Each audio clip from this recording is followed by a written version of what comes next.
continuing energy crisis has begun to make us realize that we've been burning up the world's limited resources of fuel too fast.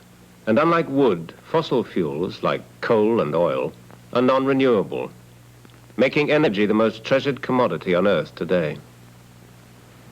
It's the price of our evolving in the West, in little more than 200 years, a completely new way of life. Almost everything from mass housing to transport, industry, and even food now depends on a vast use of energy. Instead of costing today's loaf in pennies, cost it in energy. First, the wheat. Of the total energy in one loaf, this much goes on tractors, combine harvesters, fertilizers, and pesticides. The power to mill it takes this much. Then just to package the resulting flour at the mill takes this proportion of the grand sum, and to transport it to the baker, this much. Making the flour into a loaf and baking it uses up this much energy. Then it has to be packaged, ready for the supermarket, costing this amount. And finally, getting it from bakery to sales counter, this much. The total energy put into this loaf would run an electric fire for about 3 hours. The snag is that for each 1 unit of energy we now extract as food, our new labor-saving processes have burnt up 3 units of energy in growing, baking, packing, and transporting the bread. Eat an egg from a modern battery farm and you swallow 1/6 of the energy it took to produce it, to feed and keep the hen, and get the egg to your table. In energy terms, whether it's food, transport, or virtually any aspect of life today, we're probably the last of the big spenders. We can imagine only the things that we see every day in front of our eyes. That something quite different is possible, we find hard to imagine. Now, it may well be argued correctly that in the early 19th century, production units were too small to be effective. Okay, with the help of concentrated fuels, we made them bigger. I believe we've overshot the mark.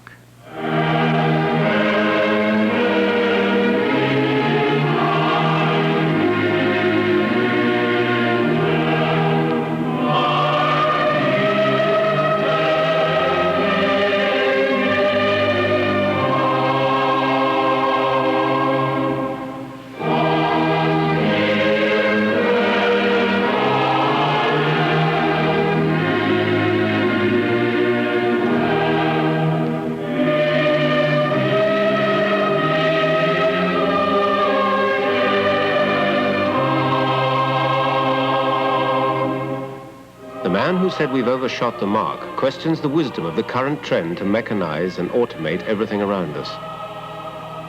Life itself implies energy and depends on it. To live means to burn it up, but there's living within your means and there's living dangerously.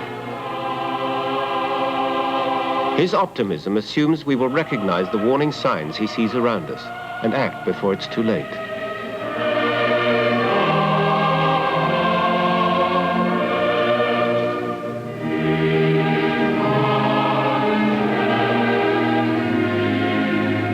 Because we value human energy so highly, we get machines to do all the work for us. It's always seemed the obvious way out, but it could be a rather short-sighted policy. Almost all the energy we use today to keep machines going is, like oil, from fossil fuels, and it's non-renewable. The realization that non-renewable fuel resources are limited has already sent prices rocketing. It's beginning to force a rethink on how we use them.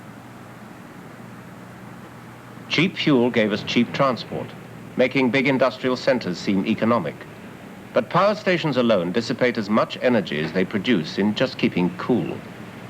We need some alternative to this extravagance. Dr. E.F. Schumacher is a fuel economist. He believes that if we face the facts around us, we can find alternatives. They already exist, and he calls them the other way. Schumacher accurately foretold the recent oil crisis 16 years ago, and his advice is sought by many of the developing nations like India. He has made a name not just as a far-seeing economist, but an economist who puts people first. In his book, Small is Beautiful, now republished in several languages, he attacks current economic thinking, which he says too often equates bigger with better, completely ignoring the human factor. He's not, however, against technology itself. Quite the opposite.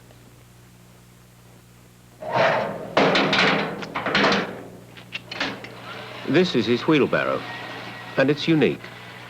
It's battery-powered.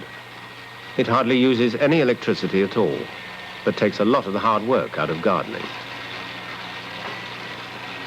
He makes full use of his economic ideas in his own private life. He not only points out the waste of energy in the average loaf you buy in the shop, but makes his own bread and even mills his own wheat. This extreme in do-it-yourselfery may seem eccentric, but by using his own energy to mill wheat, he always has fresh flour, and like us, gets the full vitamin value from the wheat, and what's more, it's cheaper, doesn't take much time, and tastes very good.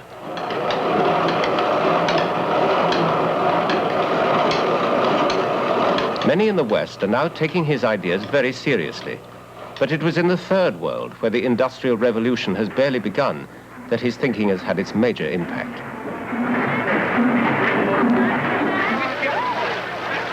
Despite all their problems, Schumacher foresees a reasonable future for such people, but only if they don't succumb, like us, to the glossy lure of big technology. Unfortunately, it's difficult to persuade a developing nation that there are any dangers inherent in technological progress. In one small town, I was shown the work of a potter who, with marvelous skill, was making beautiful pots on the most primitive equipment. Having taken that in, I was taken out into an industrial estate which the government of India had put there in order to bring industry into rural areas. The first man I encountered was minding a machine tool, was being trained, very expensive machine tool. I asked him, after you've completed your training, will you then get into production here in this area? He said, how could I ever get hold of such a machine? All my life I'll never see the money it takes to buy such a machine. What are you going to do? He said, all I can do is to go to Bombay and look for a job. But there are already hundreds of thousands of unemployed people in Bombay. So he shrugged his shoulders. And then it occurred to me that the government of India was putting an industrial estate there in order to bring industry into the rural area, but it, in fact, was another channel to draw people from the rural area to Bombay. So it didn't work.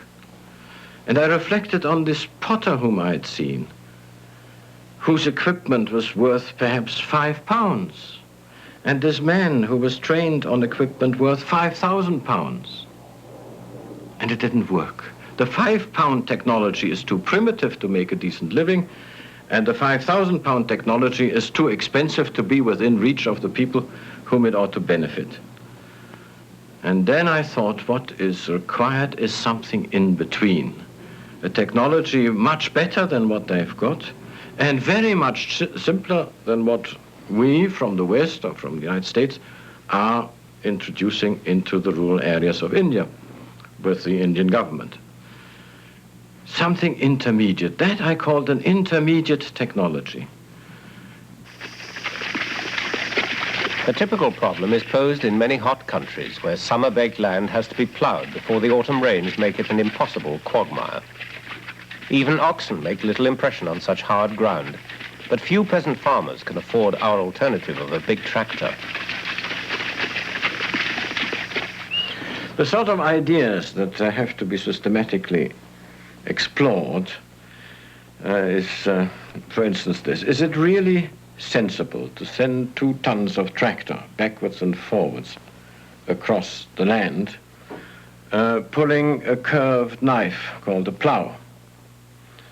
Why not just pull the plow on a rope? Now, in the olden days, they used to do this, particularly on hillsides where one couldn't do it otherwise. But this technology has never been systematically perfected. It would be a tremendous simplification just to pull a rope mechanically, instead of having a tractor with, they now have over 20 different gears. Also, although the obvious solution seemed to be an ordinary tractor, It made poor headway under trials on test plots of hard ground, using a lot of fuel for the amount of earth a standard rig could turn.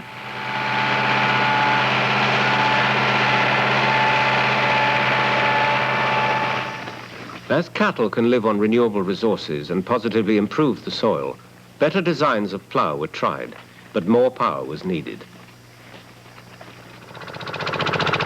They tried the most obvious intermediate solution, a much smaller tractor. But even when this prototype could get a grip, it barely turned the earth and only cut a ridiculously shallow groove. As this clearly wasn't the answer, a fundamentally different approach was needed. The result of their rethink was a disarmingly simple contraption which they call Snail. It needs 2 men to work it and pulls them to the site on its tiny 7-horsepower motor.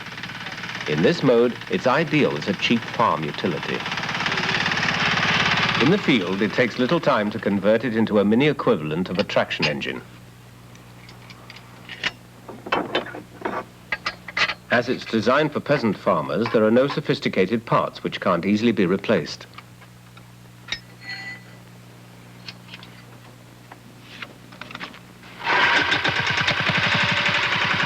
With the engine running, the power unit can now be driven to the other end of the field, leaving behind the towing assembly now converted into a plough.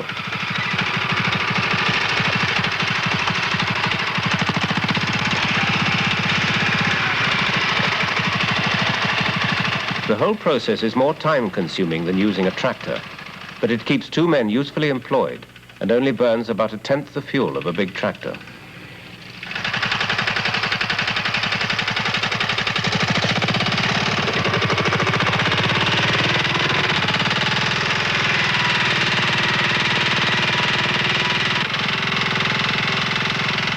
It's still in the prototype stage, but the deep furrow it cuts proves it's a practical alternative to conventional technology. The whole outfit, including plough and motor, is designed for simple construction anywhere in the world for less than 1/10 the cost of most tractors. Extra equipment enables it to do a whole variety of jobs, where until now the tractor provided the only answer. Not surprisingly, this kind of idea is causing interest not just in those third world areas for which it was intended, but amongst smallholders here who can't afford a big tractor.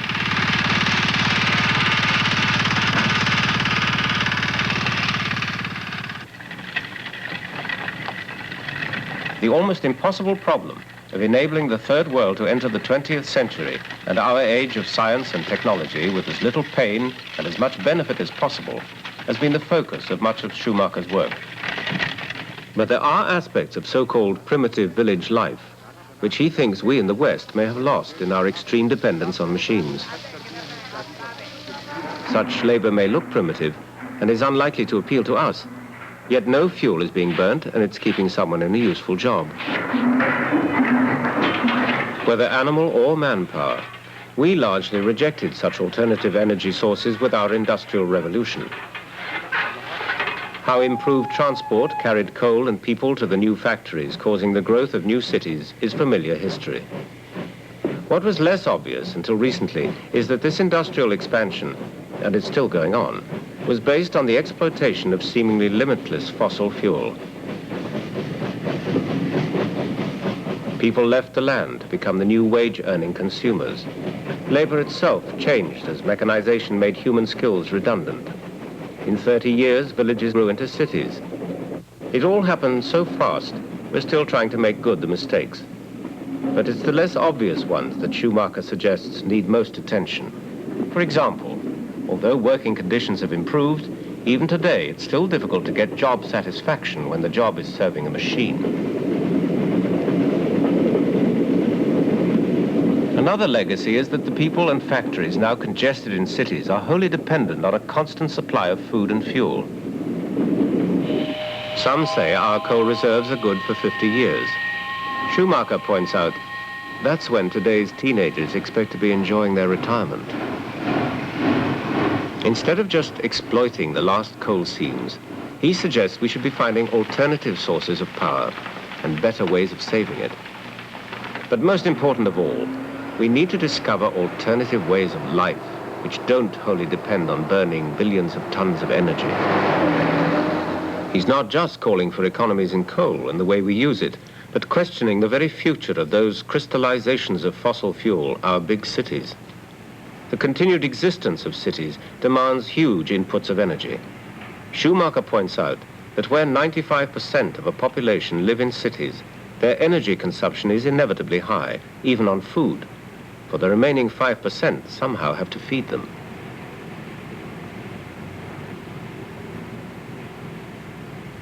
Faced with acres of bricks and mortar, it's difficult to see how we can ever decentralize towards smaller communities.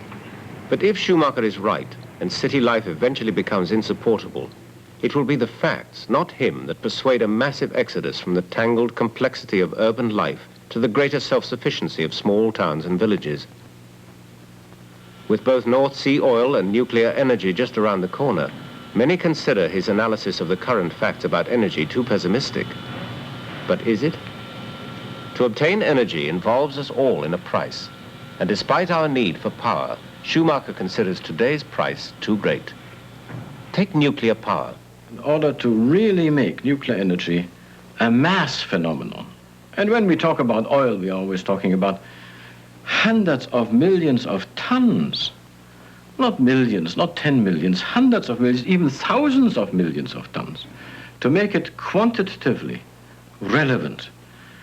You can't do that with natural uranium. You have to go on to the breeder reactor. And the breeder reactor is an awesome proposition.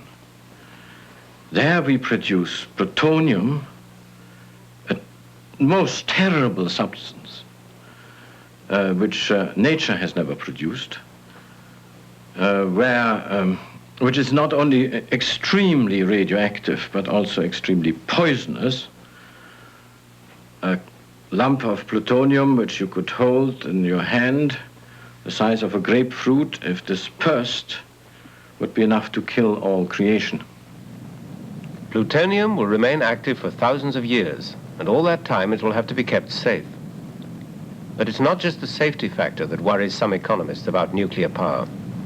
So far, it's very largely been what's called an energy sink, which means we've spent more energy installing nuclear power stations than we've got back as electricity, and Schumacher fears they may never break even. Constructing a nuclear power station uses up a lot of energy, not just in building it, but in many other processes like mining and enriching the uranium. It takes about 5 years, and for all that time the plant is a power input. It takes a year to get it going, and then at last it produces power for its fairly brief lifetime of about 25 years. But that's not the end of the story. The materials involved will remain radioactive for at least 250,000 years. Throughout that colossal period, just guarding and keeping them safe will involve some energy loss. There's another snag. Reliance on nuclear energy means lots of reactors. Even if you build one a year, when your first one starts producing power, the other 5 being built will still be consuming it. After 12 years with 6 stations now producing power, you still won't have a net power output. Increase the building program to cope with increasing energy needs, and you'll go on pouring more power in than you get out.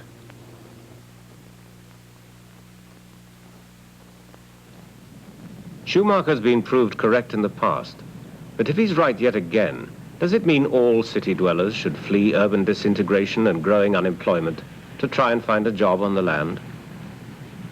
Schumacher's an optimist, even when faced with the colossus of modern city life, but dislikes extremes and drastic solutions like motorways. He criticizes them as a violent answer to transport requirements, themselves created by short-term thinking. He wants a new mentality where, now that cheap oil is over, we recover from travel mania and stop devouring energy as we rush ourselves around the world. I was told by an industrialist not so long ago, not in this country, overseas, who had a highly automated factory in a region where there was a lot of unemployment, that surely his job in order to produce a high-quality product was to eliminate the human factor. Because people make mistakes, people are unreliable, people can even go on strike, Whereas machines, when they are properly set, they don't make mistakes, they're reliable, they don't go on strike. Well, that is one type of logic. The question is what becomes of the human factor if it's been eliminated? It's still needed, but only for very menial tasks, not for any creative task. And the recipe for the future, I'm quite certain, is to try and bring the real human factor back into the productive process. Hitherto, it has been easy to eliminate it because it's been substituted for by very power-hungry machines. Now, if the power base becomes questionable, these machines become also questionable, if only for the resources argument, but also ecologically, machines are mindless and they cause pollution. The human factor is gentle.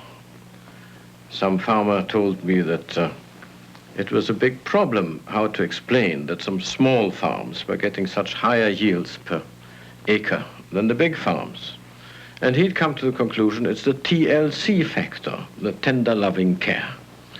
Now, if people can practice this, can practice their ingenuity, then they're happier people, then they don't need so many resources, and with the help of modern technology, we can make them into very productive people. Schumacher says the words sewing machine are a misnomer. It should be called a sewing tool. For while it helps its operator, it doesn't take over the whole job and reduce skill to mere machine minding. The skill shown here took time to perfect. It's still needed for making top-quality, long-lasting shirts. Today, though, there's less call for such craftsmanship. Industry goes for the bigger profits of quantity output. That means mechanization, and often at the expense of quality. Even if the collar here being stitched outwears a mass-produced one, few people are prepared to pay that bit extra for it. The market is more for fashion than durability, and novelty is often the major selling point. This machine isn't much bigger, yet sews collars faster than any human. But it can only sew collars, although it costs many times the price. It's a mesmerizing example of superb engineering, churning out collars at such a rate that it's a demanding task just watching it, feeding it with cloth, and awaiting the 1 in a million chance that it goes wrong. But for its operator, it's hardly a very creative or rewarding job. However, as she herself said, it passes the time. Today, like staring at clocks, millions of people get little more for work than a way of passing the time.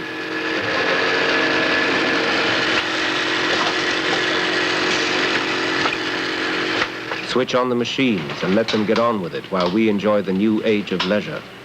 That was the almost universal hope not so long ago. It hasn't worked out quite like that. Schumacher agrees that massive technology has vastly improved our material standard of life, but at a price. And not just the obvious price of non-renewable resources. Perhaps there might be fewer strikes and less industrial unrest if the jobs we do all week were more satisfying. Most strikes are for more money. Money not just for survival, but to compensate for a drab working week and to keep up with inflation. And after all, inflation is itself another product of growth economics. If we get rid of the idea, the bigger the better, which may well have been a 19th century truth, but now has become a 20th century myth, in my opinion. If we get off this idea and give the benefit of the doubt to work in the other direction, if we start systematically from the actual human requirements and longings and try to adapt our technology to these requirements and longings, instead of asking people all the time to adapt themselves to the machines, then I think everything is possible. Now, what do I mean? One of the deep longings of human nature is to work creatively, not just with the brain, but with brain and hands. To make something, to take pride in what he is making. This has been virtually wiped out by this high-power modern development. If the high power disappears or is no longer so plentiful, then perhaps this longing has a better chance, provided it is backed up with real intelligence, intelligent technology and so on. In other words, the beauty and desirability of creative work can be restored.